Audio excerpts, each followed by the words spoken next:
There are 31 nights till Halloween, which means these are the 31 nights to watch horror films. This is 31 Nights of Halloween.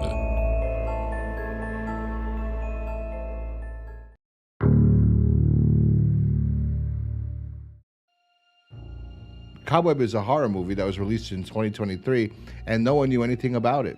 Honestly, if I didn't watch a video of these other people mentioning this movie, I would have never known anything about it. And if when I did find out about it, I probably would have thought it was a ripoff of The Boogeyman that came out the same year. But honestly, this is a great film. It takes a premise that's been done several times before in multiple horror films and does enough new things with it or intriguing things with it that you could ignore the fact that this is a premise you've seen several times before. It's probably done the best way, and it's probably the best third act I've seen in a film in a long time. I mean, nonstop, things continuing to progress in the third act in the right way, as it should.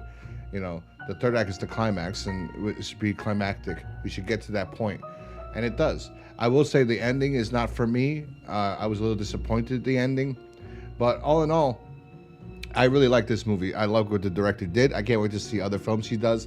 It does so much. It's basically a movie about a little boy who's an outcast. He's a loser. He's bullied. And it's because he has a creepy looking house. His parents are weird. They don't let him do anything that normal kids are allowed to do at his age. They don't let him go out for Halloween. And when he asks why he can't dress up like everybody else for Halloween and go out, they tell him that this strange story about this little girl who was abducted a few years ago before he was born. And ever since then, it traumatized the mother and the father, so they don't want kids, their son, trick-or-treating through Halloween. But the way it's presented and portrayed, and from the two actors playing the parents, is so interesting, and the way it's shot, too, that you think that they're obviously hiding something else. There's something else. There's another reason for this. Maybe they were the ones that kidnapped that little girl. Maybe there's something else going on here, more than what we're being told or presented. So the director does an amazing job at that.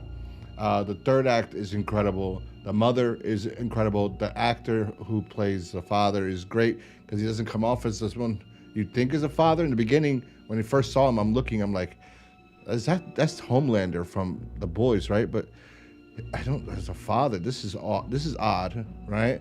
But no, as the film progresses, you're like, no, this is perfect casting, and he's a perfect voice. There are shots in this that are so great.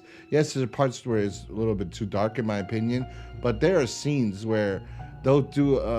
It adds to the movie, like it gives it an extra little flavor. It's hard to explain, but like they utilize shadows very well in this movie. There's a scene where he wakes up and he goes down and he sees that his mother and his father are talking in the kitchen to each other about him, and then when they notice him, he runs upstairs. But they use the shadows to like convey this ominous presence. This, and they do it several times. There's another shot where he runs out of the kitchen doing something, and the mother grabs a knife, and they look at the kitchen. You just see the shadow of the mother's silhouette as she grabs the knife and brings it up, and it looks so cool. The director does so many unique things that adds to this film, that makes it superior above other films that, as I said, have done the same exact premise, the same exact story before, but this one's done in such a stylized way, I should say, that I can't wait to see this director's other works, because I'm gonna be extremely satisfied, I think. But I'm not sure. I believe the writer wrote another movie that I'm not a fan of, but we'll see. But this one, I really enjoy this movie. I think this would be a perfect movie to start your Halloween season off. That's why it's number 31 on 31 Nights of Halloween.